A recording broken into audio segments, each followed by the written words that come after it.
sociedade sempre teve dificuldade de lidar com as pessoas que têm transtornos mentais. Por muitos anos, a única solução era o isolamento em manicômios, lugares que se transformaram em verdadeiros campos de concentração. Este é um dos pavilhões do antigo Colônia, que foi o maior hospício do Brasil. Aqui, cerca de 60 mil pessoas perderam a vida em quase um século de desrespeitos aos direitos humanos. Mas há 30 anos, a discussão sobre a necessidade da reforma psiquiátrica ganhou força e mostrou que loucura mesmo é excluir aqueles que a sociedade taxou como loucos. No Caminhos da Reportagem, você vai ver as histórias do Colônia, como está o atendimento à saúde mental hoje e os rumos da reforma psiquiátrica.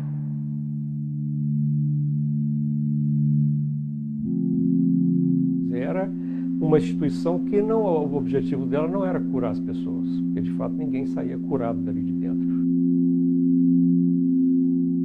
É um depósito de indesejáveis, de pessoas que não têm vez e não têm voz. Ninguém nunca viu um ser humano degradado a tal condição. A quem interessava ter a colônia? A sociedade. Foi a sociedade brasileira, mineira, que fez, pagou e deixou isso aqui acontecer. E é uma história de muita vergonha, né? Assim, é uma herança muito pesada, mas é a nossa história e ela precisa ser contada.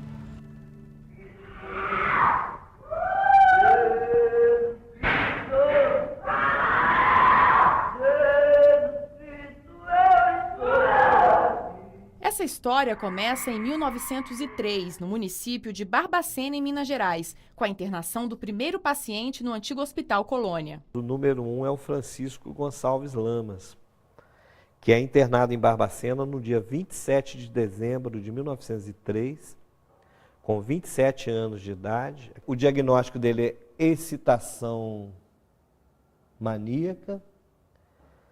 Aqui tem toda a historinha que acontece com ele na internação e ele morre no dia 1º de abril de 1905 de gripe intestinal. Colônia é como ficou conhecido o primeiro hospital público de psiquiatria de Minas Gerais. A criação do hospício foi um prêmio de consolação para a cidade de Barbacena, após perder para Belo Horizonte a disputa pela capital do estado. A Colônia é fruto do contexto histórico e social do qual ela resultou. Ela é uma entidade pública, uma estrutura que foi criada por um governo que tinha uma lógica de cuidados de pessoas com doenças mentais que era própria daquela época. A jornalista Daniela Arbex fez uma vasta pesquisa sobre o Colônia, escreveu uma série de reportagens e um livro sobre o assunto.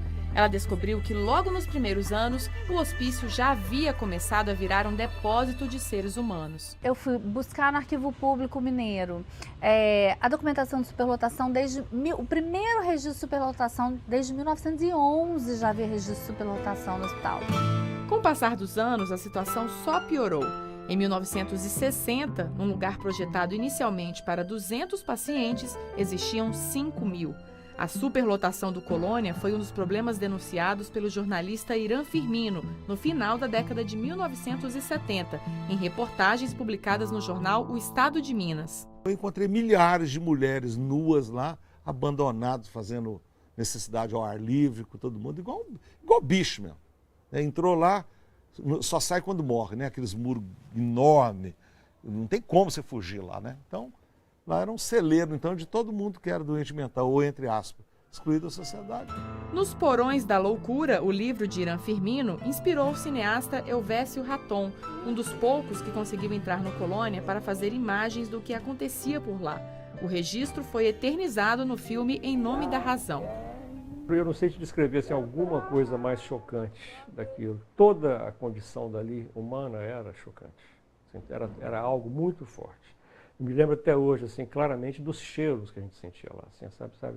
O cheiro de sofrimento, de suor, de fezes, de sujeira, né? É algo que ficou impregnado para mim, tá? Assim, sempre. Eles dormiam em pátios ou dentro dos pavilhões com às vezes, mais da capacidade normal que se teria para tantas pessoas. Em alguns momentos, esse próprio pavilhão onde nós estamos aqui, ele não tinha camas suficientes e as pessoas eram obrigadas a dormir em capim. Esse capim era recolhido durante o dia para secar ao sol e à noite ele era colocado nos cantos da sala para que os pacientes pudessem dormir. A lembrança sempre que vinha para a gente assim, era dos campos de concentração. Eu acho que eu nunca tinha visto imagens tão duras, tão chocantes como as que eu vi lá. Quer dizer, quando a gente vê documentários sobre a Alemanha nazista, que você vê a imagem dos campos, as pessoas muito magras, sem roupas, amontoadas nos pátios, era o que havia em Barbacena. Por que o hospício é pior do que o campo de concentração? Porque ali não é a desumanidade que é importante, é a desumanização. Chega alguém, é despido dos seus bens, das suas roupas, é colocado nele uma roupa do hospício, é raspada a sua cabeça, todo o material que ele tiver, um relógio, seja o que for, desaparece. Rosana trabalhou no hospital como enfermeira por 26 anos. Tomavam-se banho às 7 horas da manhã, no inverno de Barbacena, em pleno julho, em torno de 5 graus, água gelada. E após o banho do paciente, o que acontecia? Não tinha toalha, eles colocavam a roupa que eles iam ficar o resto do dia novamente. Então a roupa molhava e eles iam para uma parte coberta, todo mundo agachado um do lado do outro para ver se esquentava. Toninho é um dos sobreviventes do Colônia. Ele foi para lá criança e passou quase 30 anos internado. Que eles me punham na cela preso na cela de castigo lá na cela, sabe? Depois mandar jogar 10 latas d'água fria na cela e a gente ficava lá dentro daquela cela d'água. A gente ficava passando mal aperto naquela água lá. Por que eles te colocavam lá na cela? Porque a gente fazia bagunça. Eram inúmeras as formas de punição para os internos desobedientes. No Museu da Loucura, que fica em um dos prédios onde funcionava o Colônia, era possível conhecer objetos usados para os castigos. O museu está fechado, em reforma, sem data para voltar a funcionar. O diretor de Cultura e Turismo de Barbacena mostra algumas peças que estão guardadas. Aqui é uma porta típica das chamadas dos quartos fortes, né? Onde os pacientes ficavam trancados e aqui tinha uma pequena abertura para se visualizar o que se fazia ou o que ocorria lá dentro. Mas basicamente você tinha isso aqui, que é uma grade, essa aqui é a última grade, retirada da instituição ainda nos anos 80, e ela mostra bem essa realidade dura do paciente, que era submetido às vezes a situações extremas, né, de ficar dias e dias preso numa solitária. O aparelho de eletroconvulsoterapia, conhecido como eletrochoque, deveria ser usado para tratar os pacientes, mas na realidade o choque era utilizado como uma poderosa arma de punição, aplicado sem anestesia por qualquer pessoa com características semelhantes à tortura. E um vestígio que nós temos aqui, nessa peça específica, de que isso era usado de forma indiscriminada, era o fato de ter aqui, colado num aparelho, nós nem tiramos isso quando ele foi destinado para o museu, né? Colado num aparelho 11 passos para se aplicar um choque. Ou seja, nós imaginamos e temos relatos de pessoas que diziam que não havia assim, um acompanhamento médico propriamente. Isso era feito talvez por um auxiliar de enfermagem ou qualquer pessoa que pudesse ajudar a aplicar os choques. A pessoa era simplesmente eletrocutada sem maiores cuidados, né? Então, provavelmente a gente vai ter casos de óbito, sim, seguidos após uma aplicação dessa. Rosalina, que já nem sabe quanto tempo ficou no Colônia, só saiu da internação em 2004. O eletrochoque é a lembrança mais triste que ela tem da rotina no hospício. Choque é assim na cabeça, aqui na cabeça assim. Põe um negócio na boca para não morder a língua. Aí depois tomei choque, eu fui para outro pavilhão. Aí no outro pavilhão eles deram outro choque também. Eles falam que é de tratamento. Sueli Rezende morreu no regime de internação. A filha Débora foi adotada. Ao buscar informações sobre a mãe biológica, ficou horrorizada com o que viu nos prontuários. No período de 78, acho que quando começaram com os choques, ela chegou a receber assim 15 sessões de choque em um mês. Então era coisa dia sim, dia não. Era algo intolerável. E eu via que as crises dela, que ela se rebelava, ela não aceitava. Ela fazia de tudo para não levar o choque. Corria, ia para o banheiro, tentava derrubar a máquina, o aparelho, lutava com os funcionários. Às vezes, quando ia para o banheiro, passava fezes no corpo, que diziam que era para escorregar, porque eles não conseguiam ser pegos.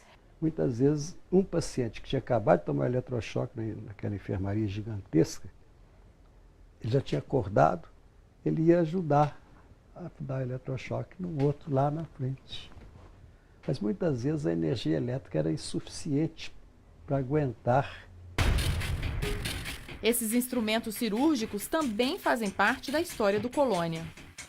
A lobotomia é uma cirurgia feita no lobo central, né, do paciente, com a função de certa forma, tirar alguns estímulos da pessoa. Normalmente é uma cirurgia feita em pacientes muito violentos. Havia casos de pacientes que conseguiam, inclusive, arrancar células, as grades das células onde eles ficavam, dado o acesso de fúria que eles tinham, incontrolável. Então, esse expediente da lobotomia foi algumas vezes realizado no Hospital Colônia de Barbacena.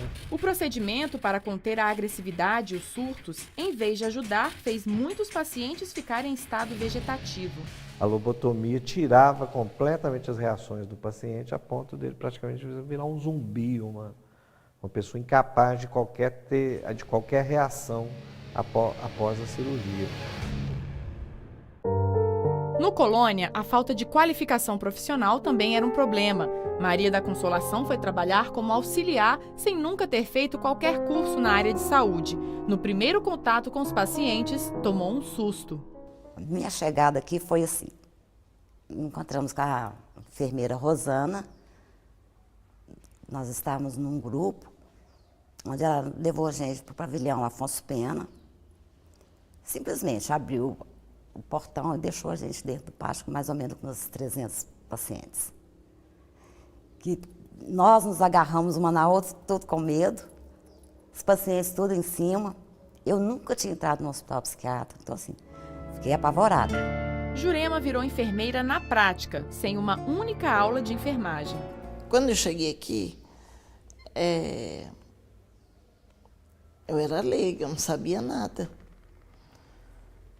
Veio uma funcionária com uma cubazinha com 3 seringas. Ela pegou uma paciente, fez a injeção e falou: toma, essas 2 é sua, se vira. O esgoto corria a céu aberto no Colônia e muitas vezes servia de alimento. Você vê as pessoas definhando, literalmente definhando. Isso já é um indício muito forte de que não havia alimentação. Fora que as pessoas que trabalharam na época contaram, e os próprios pacientes contaram sobre isso, de que não havia alimentos, de que eles passavam fome, de que era uma sopa rala. Eu cheguei a ver as pessoas comendo o que era julgado, igual faz com boi, com vaca, jogar aquelas comidas numa espécie de coxa e a turma vinha comer igual bicho. Ora, no entanto, tinha verba para carne, tinha verba para comida, tá, de qualidade, só que isso nunca apareceu. E não eram apenas as pessoas com transtornos mentais que passavam por tudo isso.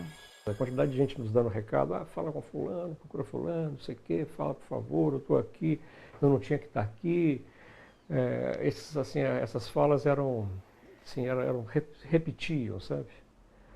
E então você percebia assim, que muita gente ali não era para estar na instituição, né? Quando você ia ver as histórias particulares, você ia percebendo isso. A gente encontrou histórias de pessoas que foram mandadas para o hospital sem ter doença mental, que foram para lá para esconder uma gravidez, porque tinham perdido seus documentos, porque a família, porque o marido resolveu ficar com a amante. foi um sujeito pobre que foi pego fumando maconha, outro que estava sem documento numa blitz, outro que estava alcoolizado. Quer dizer, na verdade era como se fosse um despejo social, essas pessoas todas excluídas, juntando realmente quem tinha algum quadro de esquizofrenia, eles eram juntadas aqui. E como essas pessoas de várias regiões do país chegavam ao maior hospício do Brasil? Por esses trilhos passavam os chamados trens de doido, termo criado pelo escritor Guimarães Rosa para as locomotivas que atravessavam o interior do país e chegavam aqui em Barbacena lotadas de passageiros agitados. A maioria não sabia em que cidade tinha desembarcado, nem porque havia enfrentado uma longa viagem sem passagem de volta. A estação ficava logo aqui embaixo, né, aqui à frente. Era fácil a entrada para o hospital, né? Então, desembarcavam ali e seguiam por esse portal que já estava dentro do espaço aqui do hospital. Barbacena, destino final do trem de doidos, ficou conhecida como Cidade dos Loucos, mas também ganhou a fama de Cidade das Rosas. O município é cercado por grandes plantações de roseiras. A região se tornou uma das maiores produtoras de flores do país. Tanta beleza e perfume não alcançavam os portões do Colônia, nem na hora da morte. Em vez de coroas de flores e caixões, muitos falecidos tinham os restos mortais vendidos como indigentes para estudos nas faculdades de medicina, entre elas a Universidade Federal de Minas Gerais. A história da venda de cadáveres está documentada aqui nos livros de registro. Neste aqui, por exemplo, estão os nomes dos falecidos que tiveram os corpos vendidos para a Faculdade de Medicina de Valença, no Rio de Janeiro. Em setembro de 1969, foram vendidos 22 corpos, cada um por 50 cruzeiros novos, total 1.100 cruzeiros novos. Isso em valores atualizados seria, em média, R$ 200 por cadáver, aproximadamente R$ 4.400 no total. A gente chegou a 1.853 corpos vendidos para 17 faculdades de medicina do Brasil entre 1969 e 1981. A gente encontrou já registros de vendas em 82 e a gente não está considerando aqui as vendas que foram feitas de 61 a 69. Porque já havia registros, já haviam denúncias de venda. Pior do que você não ter identidade, não ter fala, não ter o que comer, foi quando começou a venda de cadáveres. Isso aí foi tão chocante, tão absurdo, tão horror, que foi talvez o momento mais pungente, mais desagradável, mais triste que podia acontecer. Eu tive a ocasião de ler uma carta de um diretor de uma escola pedindo para dar um jeito de aumentar o fornecimento, porque estavam precisando de cadáveres e não tinham. Os corpos não comercializados tinham um destino certo. Este era o cemitério dos pacientes do Colônia.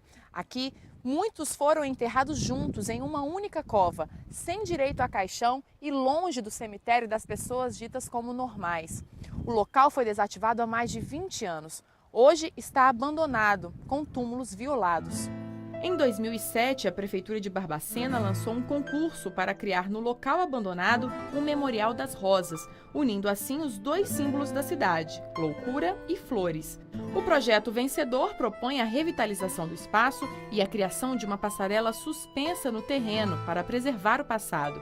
A ideia ainda não saiu do papel. Veja no próximo bloco como foi o processo de humanização da psiquiatria no antigo Colônia em Barbacena.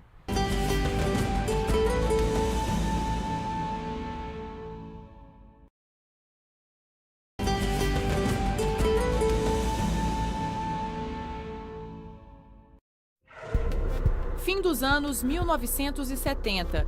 O regime militar começa a perder força. Com o fim do AI-5 e a volta dos exilados políticos, as bandeiras em prol dos direitos humanos flanam com mais intensidade. E um grupo de jovens psiquiatras resolve se mobilizar para questionar o modelo de tratamento na saúde mental. Jairo e alguns colegas encabeçaram o projeto para a realização do 3º Congresso Mineiro de Psiquiatria. Começamos já nesse momento a desenvolver a ideia de fazer o congresso no ano seguinte, já com a data pré-definida, que seria novembro de 79. Mas o que ocorre? Em plena preparação da organização desse congresso, vem ao Brasil Basaglia, passar 3 semanas no Brasil. E aqui é feito um convite para que ele voltasse em novembro, naquele congresso que nós já estávamos organizando. Franco Basaglia foi o médico responsável pela reforma psiquiátrica italiana e inspirou o movimento no Brasil. O psiquiatra Antônio Soares Simone foi quem levou Basaglia ao Colônia, em Barbacena. Quando ele chegou lá no Colônia, quais foram as impressões? O que ele falou? O que chamou a atenção naquele dia? Lacrimejou, chorou, estancou, em silêncio absoluto. Basaglia convocou a imprensa para descrever o que viu no Colônia. O Holocausto é a representação máxima da barbárie humana. Mas aqui é pior do que o Holocausto. Aqui é o papel da imprensa, né? E quando se fala em imprensa naquele momento, é Irã Firmino. Irã, com certeza, durante uns 80 dias, ou seja, talvez de julho até o Congresso, né? Mais dias até, ele divulga todo dia matérias sobre... Ele não deixa a coisa esfriar. Nós mantivemos a chama acesa, mostrando os vários movimentos da sociedade, no meio político, reclamando da situação e tal. E quando teve o Congresso, aí foi estopim, né? O Basaglia veio e detonou mesmo. Foi um congresso histórico, lotado de gente, de paciente. Nunca um paciente tinha dado uma entrevista. O psiquiatra Ronaldo Simões Coelho apresentou no Congresso um documento de denúncia contra o Colônia. Seria de desejar que a 16 de agosto morresse de velhice o Hospital Colônia de Barbacena.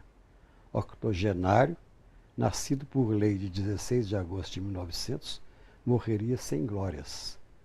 E sobre seu túmulo se poderia escrever, parafraseando Dante: quem aqui entrou, perdeu toda esperança. A sociedade também se mobilizou. Nós começamos a levar esta questão dos hospitais, desse modelo manicomial, para levar para essa discussão para a cidade, né? Para mostrar que esse modelo era o modelo que a gente tinha de romper. Porque o slogan da luta antimanicomial é por uma sociedade sem manicômios, né? O grande desafio que nós tínhamos em Barbacena era mudar a cultura. Era a cultura do normal. Porque quando você entrava numa instituição desta, você impactava. Mas logo, logo você ia acostumando, você ia achando que aquilo era normal. Era uma cultura interna e uma cultura externa. O externo era aquela cultura que tudo que incomodava a sociedade vinha para o hospital. A gente começou a dizer, opa, tem um diferencial aí. Doente é doente, problema social é problema social. Em 1986, Jairo assumiu a direção do hospital e começou a colocar em prática o plano de humanização. Proibiu a transferência indiscriminada de pacientes para a instituição e encontrou uma forma de acabar com o comércio de cadáveres para as universidades. Nós começamos a criar vínculos dos pacientes com os nossos funcionários. Os nossos pacientes não tinham velório, passaram a ter velório, né? E nós criamos todo o mecanismo de que um processo de um sepultamento exigia numa sociedade.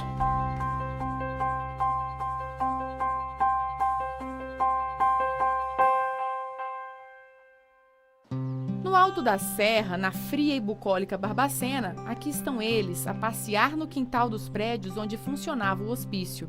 Alguns pavilhões do antigo Colônia se transformaram no Centro Hospitalar Psiquiátrico de Barbacena. Outros no Hospital Regional, que oferece atendimento ambulatorial e de emergência pelo SUS. Os pátios onde os pacientes passavam o dia a vagar, hoje estão vazios. As marcas do tempo também estão no rosto dos pacientes que ficaram idosos e nunca saíram daqui. Dona Aurora é uma das mais antigas. Não se lembra quantos anos tem. Foi internada no Colônia em 1957. É bom aqui. O que você faz aqui? Eu acostumei. Acostumou? Como Dona Aurora, outros 171 pacientes estão no regime de internação de longa permanência.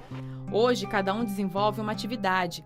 Todos os dias, Dona Eunice vem ao Centro de Atendimento ao Paciente Asilar para fazer peças de tapeçaria. Aos 56 anos, ela se orgulha em dizer que acorda antes das 6 da manhã para trabalhar. Botei aquela casinha lá. Aqueles dois ali. Fora isso, já pulei. Mas Vive bordando. a minha vida é essa. O resultado dos trabalhos mostra que pessoas com transtornos mentais não são incapazes, mesmo quando existem ainda mais obstáculos a serem enfrentados. Aparecida é cega, surda e muda. Internada desde 1967, provavelmente sem distúrbios mentais, ela faz o maior sucesso com sua habilidade em costurar colchas de retalhos. Kenny, como é que vocês escolhem quais atividades cada um vai desenvolver? Vai partir do interesse do paciente. Então, ele vai falar o que ele gosta de fazer, nós mostramos algumas possibilidades que ele pode fazer, pode estar desempenhando, e a partir disso a gente indica a atividade. Logo que entrou no hospital na década de 1980, a enfermeira Rosana começou a incentivar que os pacientes não ficassem parados. Nós fizemos uma horta muito grande e a gente plantava alface. E de tarde a gente fazia chá e tinha uma sanfona onde a gente cantava junto com os pacientes. E os pacientes adoravam, porque diminuiu a medicação da noite, né? O paciente voltava para o pavilhão, tomava banho quentinho, jantava e dormia a noite inteira, satisfeito, porque ele tinha atividade.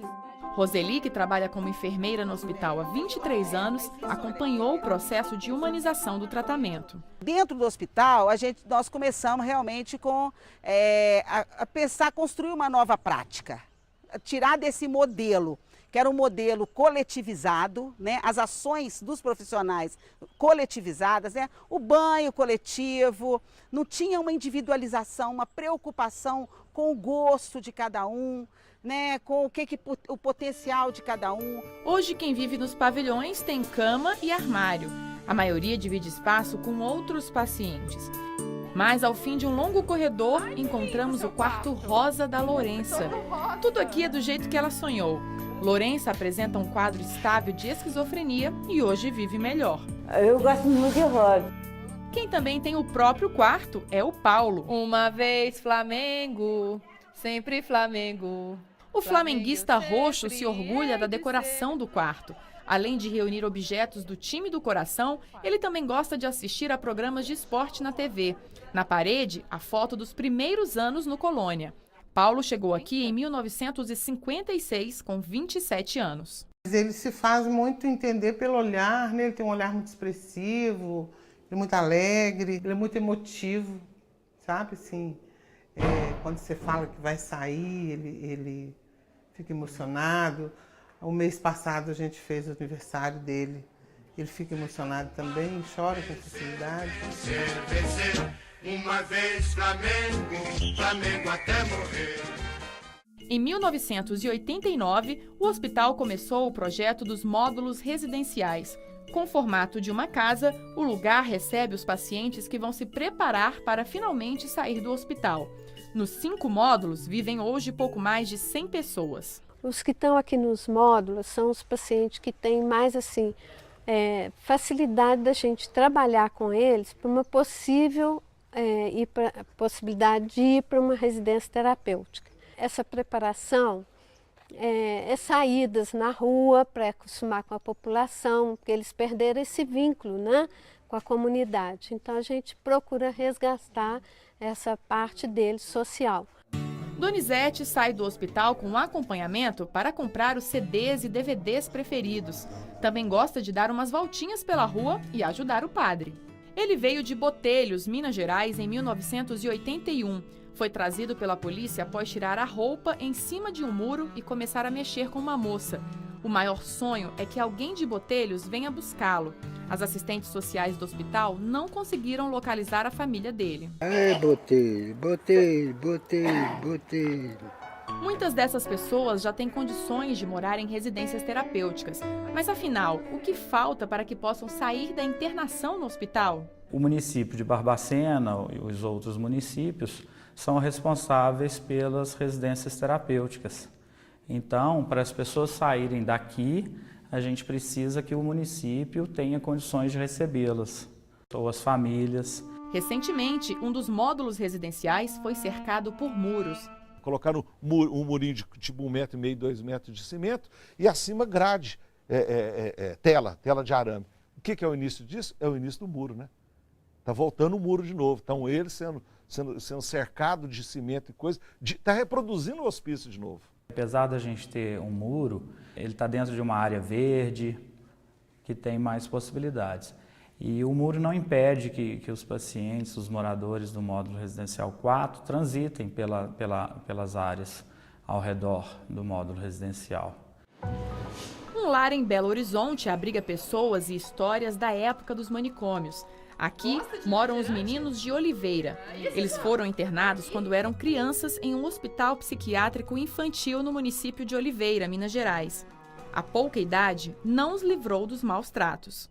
Eu cheguei e tinha uma criança deitada no chão como se estivesse crucificada, com os braços abertos, as mãos amarradas e fincadas no chão e as pernas também.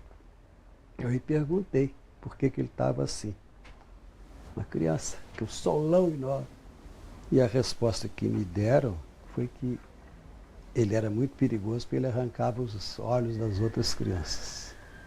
Eu me perguntei quantos olhos ele já arrancou. Nenhum, porque ele está sempre amarrado. Em 1976, o hospital infantil foi fechado pelas péssimas condições do prédio. 33 crianças foram encaminhadas para o Colônia, onde se juntaram ao martírio dos adultos. Em 1998, 4 sobreviventes de Oliveira e outros 3 ex-internos de Barbacena vieram morar no lar abrigado. Aí eles chegaram, né? Não tinha nem roupa, as roupas nem dava para usar, nem nada. Todos magrinhos, todos sujos, sabe? Uns bichinhos mesmo, né? Sabe? Não sabia comer, nada. Trazer os meninos de Barbacena para cá foi a realização do sonho da irmã Mercês, oferecer dignidade, carinho e o lar que eles nunca tiveram. Eu falei que a postura era diferente, né? Que eu não queria mais nada que tinha sido feito lá dentro sem censurar ninguém, né? Mas que aqueles iam ser chamados pelo nome e iam ser muito bem tratados. Silvio foi criado na ala feminina do Colônia. Ao ser fotografado de vestido e coberto de moscas quando tinha 11 anos, chegaram a pensar que ele estivesse morto. Hoje, aos 47 anos, prefere ficar deitado, posição em que passou a maior parte da vida. Silvio não fala, assim como todos os outros moradores do lar abrigado, mas ele se faz entender pelo olhar, pelos gestos e pelos sons. O Tonho se desenvolveu muito depois que veio morar no lar abrigado. Aprendeu a tomar banho, a se arrumar sozinho e também fazer trabalhos manuais. Olha aí um quadro dele. E eu fiquei sabendo também que você gosta de passear, é verdade? Fiquei sabendo que você vai ao cinema, ao shopping, à lanchonete, lancha. Adora dar uma voltinha pela cidade. E o Tonho ficou bonito porque o Tonho tem uma vida social melhor que a gente, né? Ele vai para tudo quanto é lugar, coisa que a gente não faz, ele faz, né? Cada um aqui alcançou pequenas conquistas que se tornaram passos grandiosos, graças ao esforço da irmã Mercê. Cada um tem um projeto, né? Escrito, tá? Escrito mesmo. Então é só ver o que precisa estimular. Essa estimulação ela é constante. Porque se eu não estimular, eles vão voltar atrás. Recentemente, eles conseguiram o direito a ter uma carteira de identidade. Agora são cidadãos não mais ignorados pelo Estado e pela sociedade. E a irmã Mercês passou a ser, também no papel, a responsável por zelar pela vida de cada um. E achei bonito porque são pessoas que praticamente não tem ninguém, né? Então, para mim, foi uma alegria mesmo. Eu até falei, nossa, gente, eu não imaginava e que o meu nome também ia sair na certidão deles, né? Então, tem um peso grande para mim e eu vou ficar seguindo esses meninos para sempre, né?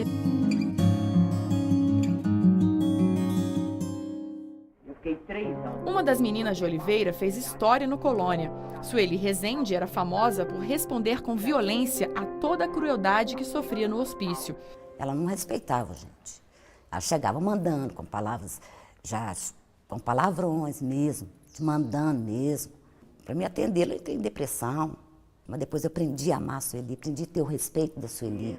Além da agressividade, Sueli também usava os versos para mostrar toda a sua indignação. Sem sal, e mais atrás vem o macarrão. Parece cola de colar balão. E mais atrás vem a sobremesa, banana podre em cima da mesa. A letra, gravada na mente e no coração da Débora, é a maior herança que ela conseguiu resgatar da mãe que não conheceu. As mulheres que engravidavam no Colônia não podiam ficar com os filhos. As crianças eram adotadas ou iam para orfanatos. Débora foi adotada por uma funcionária do hospital, a Jurema. Eu, com pena dela, para ela não ir para a FEBEM, eu falei, vou levar, eu vou criar essa menina. E criei. Já adulta, Débora descobriu que era adotada e foi atrás da própria história.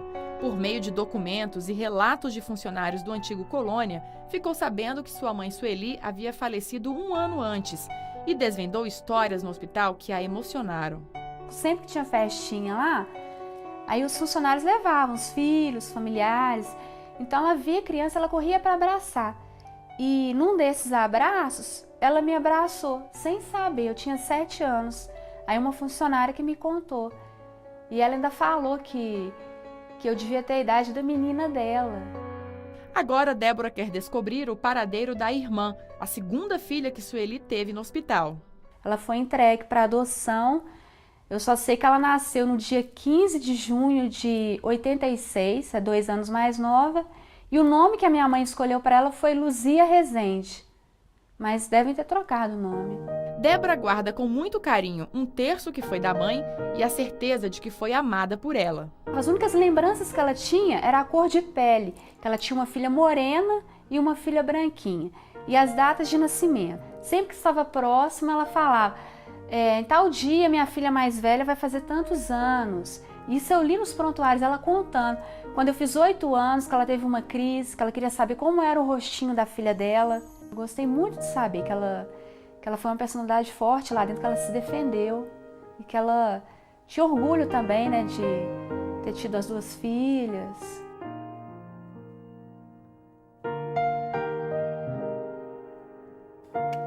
Sair de Belo Horizonte para visitar a mãe em Barbacena, pelo menos uma vez por mês, é uma felicidade que João Bosco conquistou há pouco tempo.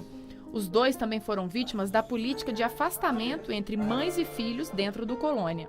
Geralda era empregada doméstica e foi estuprada pelo patrão. Ficou grávida e, mesmo sem ter nenhum transtorno mental, foi enviada para o hospício. Eu levei o maior choque, porque eu não estava acostumada com aquilo, né? Não tinha visto aquilo, né? Saí da onde eu saí para vir para uma prisão daquela, né? Ficar no meio daquela bagunça, aquela bagunça, né? Aqueles pavião, aquelas coisas, que a pessoa tinha doente, né? Depois que João Bosco nasceu, ela conseguiu alta do hospital. Foi atrás de emprego e deixou o filho com religiosas que trabalhavam no Colônia. Um dia, quando voltou para visitá-lo, a criança não estava mais lá. Nunca mais eu tive notícia dele. Nunca mais eu tive notícia. João Bosco foi para um orfanato e depois para a FEBEM. Quando eu era adolescente, eu não tocava no assunto e não permitia que ninguém tocasse no assunto, assim, tipo, perguntar sobre minha mãe. Para mim isso era um tabu. João Bosco passou no concurso do Corpo de Bombeiros. Os colegas da corporação foram até Barbacena para descobrir quem era a mãe dele e a encontraram em 2011. O reencontro foi uma surpresa na comemoração dos seus 45 anos. Para mim foi a melhor coisa, né? Que eu esperava de acontecer na vida e aconteceu. Dele aparecer, né? E ter o carinho que ele tem comigo. Por mais que as contingências da vida leve cada um para um lado, mas existe essa coisa, esse laço invisível, esse laço laçado por Deus entre a mãe e o filho. Isso ninguém rompe. Então quando você reencontra, você só está voltando à origem.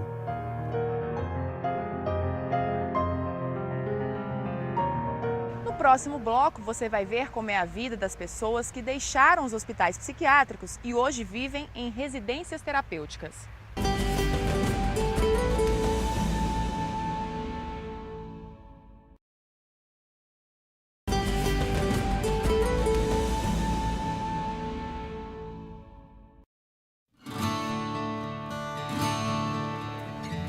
Voltar para casa após longos anos de internação em um hospital psiquiátrico é um grande desafio. José Horácio tenta a reaproximação com a família desde 2013, quando deixou o hospital em Barbacena. Ele havia chegado ao Colônia em 1977. Eu tinha 14 anos. Caía no meio da rua. Não dava sossego também. Estava vendo a hora dele matar a gente dentro de casa, foi obrigado a mandar. Depois de 38 anos de internação, funcionárias do hospital encontraram a família de José Horácio em Araçuaí, Minas Gerais. Ele começou a demonstrar esse interesse de estar voltando para Araçuaí para morar com a mãe. E nós fizemos contato com o CAPS municipal. E aí nós fizemos essa viagem, na realidade, para a gente poder conhecer lá a rede, o município, né, se ele teria condições de estar voltando. Ele chegou que ele tinha o diagnóstico F71.1, que era um retardo mental leve, o quadro psíquico dele estava estável.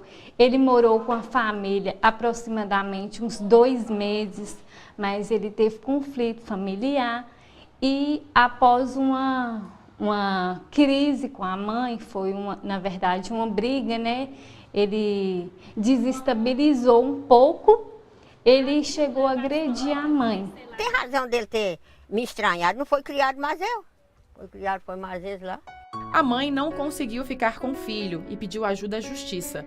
José Horácio foi então viver numa residência terapêutica. De vez em quando visita a mãe. Os dois não fazem planos de tentar morar juntos novamente. Ele não fala em outra coisa a não ser retornar para o hospital em Barbacena. A saudade volta para lá mesmo. Quer ficar aqui não. Aqui não tem lugar para fazer nada, não. Quer ficar lá mesmo. É um trabalho de formiguinha, restabelecer todos os vínculos familiares novamente. Um dos principais símbolos da humanização na psiquiatria é justamente uma casa, como a que o José Horácio mora atualmente. O direito básico do homem à moradia foi devolvido a milhares de brasileiros com transtornos psiquiátricos, por meio do projeto das residências terapêuticas. Em 1989, foi apresentado aqui no Congresso Nacional um projeto de lei para regulamentar os direitos das pessoas com transtorno mental. A proposta determina a extinção progressiva dos manicômios no país. Em 2001, depois de 12 anos de tramitação, a Lei 10.216 foi sancionada. É uma lei que pode ter destinação sanitária, mas ela não é uma lei de características médicas. Ela é um procedimento que a sociedade brasileira quer dos seus médicos, né? Que atendam em liberdade, que não isolem, que escutem a história da loucura, por que a pessoa chegou àquele ponto, e que encontrem um caminho, se não for possível, de cura, porque nem todo sintoma e nem toda doença às vezes permite a cura, mas que pelo menos seja um tratamento assistido. De acordo com dados do Ministério da Saúde, a lei está sendo cumprida. Atualmente existem cerca de 25 mil leitos psiquiátricos do SUS em 166 hospitais psiquiátricos no país. Em 2006, havia quase 41 mil leitos em 228 hospitais. Mas há quem discorde da extinção dos leitos em hospitais psiquiátricos. Quantas pessoas normalmente eu, no meu consultório particular, eu interno por ano? 1, 2 que a gente tem condições de manter em casa no seio da família. Por causa disso eu vou dizer que não precisa de hospital psiquiátrico? É claro que precisa. A gente não acaba com a doença por decreto. Aos quadros mais graves. Para substituir os leitos psiquiátricos foram criados os CAPs, Centro de Atenção Psicossocial, que oferecem assistência médica e terapêutica a pacientes e familiares. As internações ocorrem apenas em casos de crise, por poucos dias. O tratamento nos CAPs está integrado ao cuidado nas residências terapêuticas. Olá, bom dia! Muito prazer! O Eliezer é um dos mais novos moradores desta casa. Ele vive há menos de 1 ano com outros 7 ex-internos de manicômios. Sua marca registrada é o sorriso no rosto o tempo todo. O Antônio, apelidado de Cabo no Colônia, fala pouco e baixinho. Ele é o chefe de cozinha da casa. Já o Geraldo é falante. Depois de passar 33 anos internado, agora ele se sente livre para fazer o que gosta. Tem cachorro, tem as galinhas, cuido das minhas flores. Tinha uma hortinha lá embaixo e eu adoro. Todo dia de manhã eu molho essa. O Toninho é o romântico da casa. Ele foi levado ao Colônia ainda criança. E foi na infância, dentro do hospício, que começou o namoro que dura até hoje. Todo domingo ela vem almoçar aqui comigo. É? Aí quando dá 6 horas vai embora de moto. Desde pequeno assim que nós namora. Desde criança que se namora antigo. Eu gosto dela demais. Aqui em Barbacena, 183 pessoas moram em 32 residências terapêuticas. Em todo o país, são 620 casas como esta, onde os antigos internos dos hospitais psiquiátricos aprendem a viver com dignidade. Nas residências, os moradores são assistidos por cuidadores, psicólogos e assistentes sociais. Eu saio com eles à noite, a gente vai para a pizzaria, eles comem pizza, eles não sabiam o sabor de uma pizza. Eles vão ao cinema, hoje em dia eles saem na rua sozinhos, sem a minha ajuda, né? É como se fosse um filho nosso que a gente está colocando na rua, a gente vai, às vezes a gente olha, e de repente a gente vai começando a sair sozinho, até reabilitar. Quando aquilo que a gente acha que é muito, assim, que é tão básico, né? Como ir à padaria, comprar um pão, sentir o cheiro de um pão, escolher a verdura, né? O legume ou a salada que ele vai, né? Que ele quer para o almoço, né? A pessoa numa instituição total ela vai perder tudo isso, né? Ela não escolhe que horas que vai comer ou que vai comer. A grande dificuldade que nós já enfrentamos é a questão do preconceito. Nós já tivemos situações de vizinhos que se incomodavam com a presença dessas pessoas, porque essas pessoas, elas vinham de um hospital psiquiátrico, porque essas pessoas poderiam ser agressivas, porque essas pessoas faziam uso de medicação. Isso já aconteceu. No início, inclusive, nós tivemos dificuldade, inclusive, de imobiliária, que não queria alugar porque sabia que era residência terapêutica. E é um processo do dia a dia mesmo, buscar a autonomia, né? Fazer com que esses sujeitos passem a desejar, porque se perde isso dentro do hospital.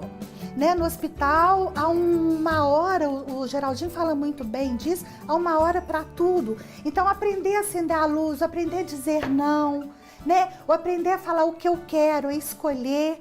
E quando, né, vamos sair para comprar roupa, vamos escolher, era a gente que escolhia. Né? E hoje, então, já poder dizer do que quer, do que não quer. E aí é muito bacana, porque hoje a maioria, né, tem o benefício de prestação continuada, que é um salário mínimo, e tem a bolsa do programa de volta para casa. Então a gente começa a trabalhar essas questões do gastar o dinheiro, do economizar.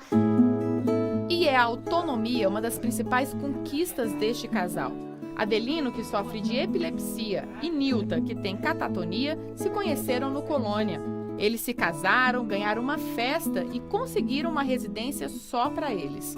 São muito cuidadosos com as finanças, sabem economizar para adquirir tudo o que precisam e tem crédito no mercado. E aí, é bom comprador e bom pagador? Ótimo, compra e paga direitinho. E vem sempre aqui? Vem todo dia. Ela que vem. Ela vem todo dia. Quando eu não venho, ela vem.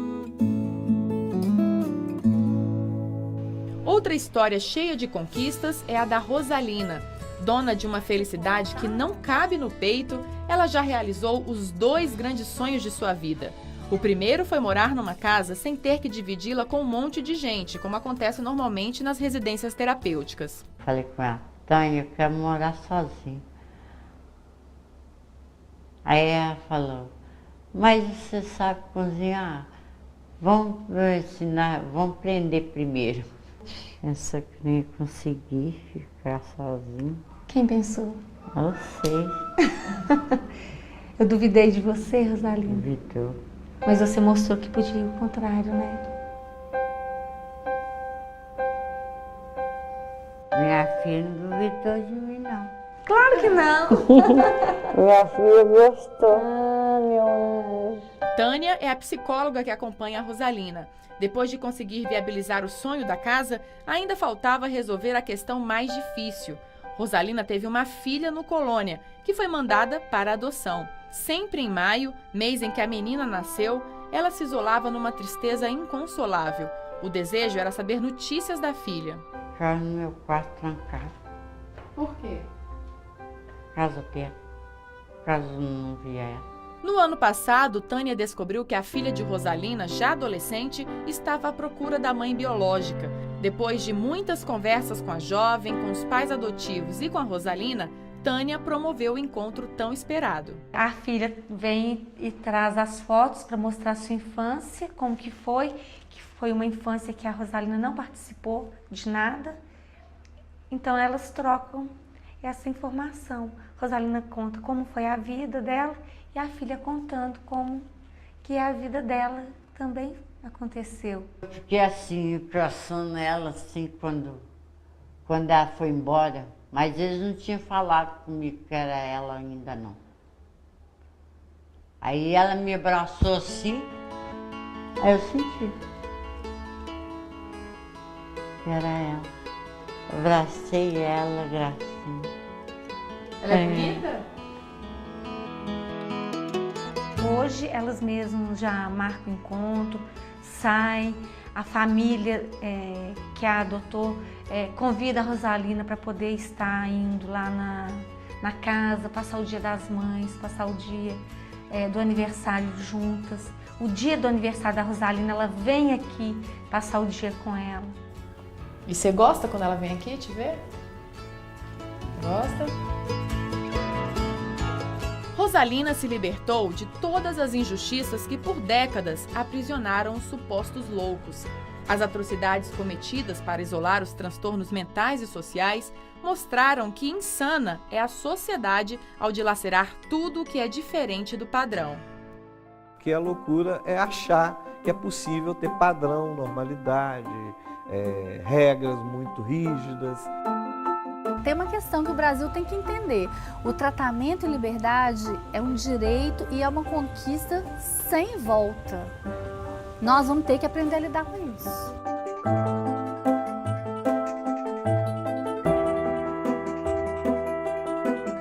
A loucura, para mim, é da condição nossa, né, enquanto humanos. E nós humanos, né, alguns mais, outros menos, de vez em quando descarrilhamos, né?